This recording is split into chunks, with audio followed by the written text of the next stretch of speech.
नाम लेकर करते हैं शुरुआत।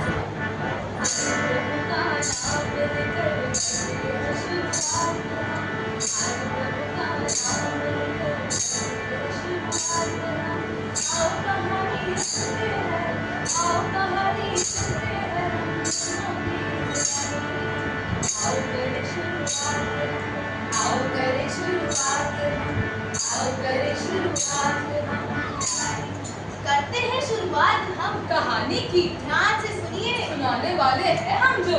एक कहानी हमारी और राम रखी की जुबानी। हाज़रीन, तो शुरू करते हैं हम अपनी आज की कहानी।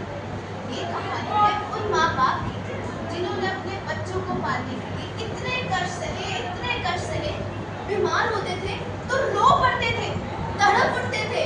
क्यों ना तड़पे, आखिर माँ बाप है वो। लेकिन जब बच्चे बड़े होते हैं ना, वो ये भूल जाते हैं कि ये वही माँ बाप है जिन्होंने उनके लिए इतने कष्ट उठाए, अपना पेट खाली रखा लेकिन उनका नहीं खाया। अफसोस, आज वही माँ बाप उन बच्चों के लिए बोझ बन रहे हैं। यदि सुख हम यहाँ न पाए तो जाए कहाँ हम जाए।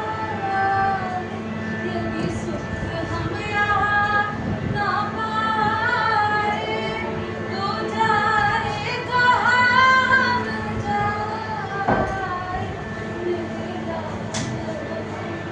मेरे चाँद हो तुम, फिर क्यों हमरा साथ छोड़ा।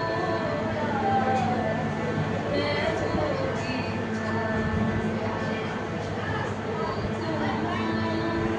वो तुम ही हो, मैं जोगी। माँ को जब भूख लगी तो उन्होंने बहू से खाना मांगा, लेकिन बहू ने गुस्से में कहा, माँ, आपको पूरे दिन सिर्फ भूख ही लगती रहती है।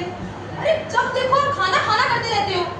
बेटा मैंने तुमसे इतना खाना कहाँ मांगा, जब भूख लगती है तभी तो मांगती हूँ। इससे आपके साथ रहना बहुत मुश्किल हो जाएगा। आपने हर बात पे तंग करके रख दिया है मुझे। और इसी तरह माँ का घर में हर बात पर अपमान होने लगा, उनका रहना मुश्किल हो गया। और एक दिन बहू ने घर में कहा, सुनो जी, मैं ना तुम्हारी माँ के साथ ही रह सकती। देखा क्या कर दिया मेरी माँ ने तुम्हारे साथ। अरे जब देखो तंग करती रहती है, ऐसे बोलती है सबके सामने जैसे हम उनका ध्यान ही नहीं रखते। लेकिन इसका इलाज क्या है? मेरी माँ है वो, हम छोड़ नहीं सकते हैं। क्यों नहीं छोड़ सकते? मेरी बात सुनो, हम उन्हें वृद्धाश्रम छोड़ा दें। आश्रम? ऐसी बात तो तुम अच्छे कर रहे हो, बट एक काम करो, उन्हें कल ही छोड़ के आना है। और इसी तरह बेटे ने माँ को वृद्धाश्रम छोड़ा दिया। जब माँ बाप को पालने का समय आता है, हम सब उनको वृद्धाश्रम में रख सकते हैं। एक दिन पोती ने अपने माँ से पूछा, माँ, दादी कहाँ है? दादी? वो तो गांव में घूमने गए हैं कुछ दिनों के लिए। लेकिन किस्मत का खेल देखिए, बच्ची का स्कूल उन्हें उसी वृद्धाश्रम ले गया और पोती ने वहाँ अपनी दादी को देखा। पोती ने घर आकर माँ से बोला, माँ, आपने तो मुझे बोला था कि आप दादी को गांव छोड़ के आए हो। सही तो बोला था। नहीं माँ नहीं, आप दादी को वृद्धाश्रम छोड़ के आए हो ना। ये कैसी बातें कर रही हो? किसने बोला तुम्हें? माँ, मेरा स्कूल मुझे उसी वृद्धाश्रम लेके गया था और मैंने वहाँ अपनी दादी को देखा। हाँ माँ, हाँ, आपने मुझसे झूठ बोला। आप बोला झूठ मैंने। तंग करके रख दिया था तुम्हारी दादी ने। हर छोटी बातें परेशान करती थी। ऐसा लगता था पूरा दिन सिर्फ उनके लिए काम करती हूँ।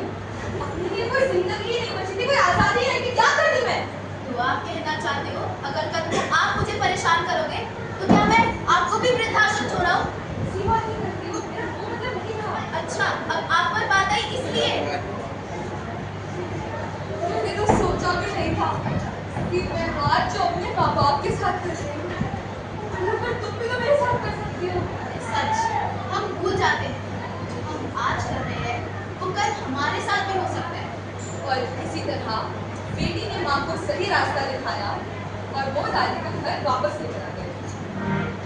खुशियाँ घर में आवे, खुशियाँ घर में आवे, लक्ष्मी को संभाल लिया, लक्ष्मी को संभाल लिया, खुशियाँ घर में आवे, खुशियाँ घर में आवे।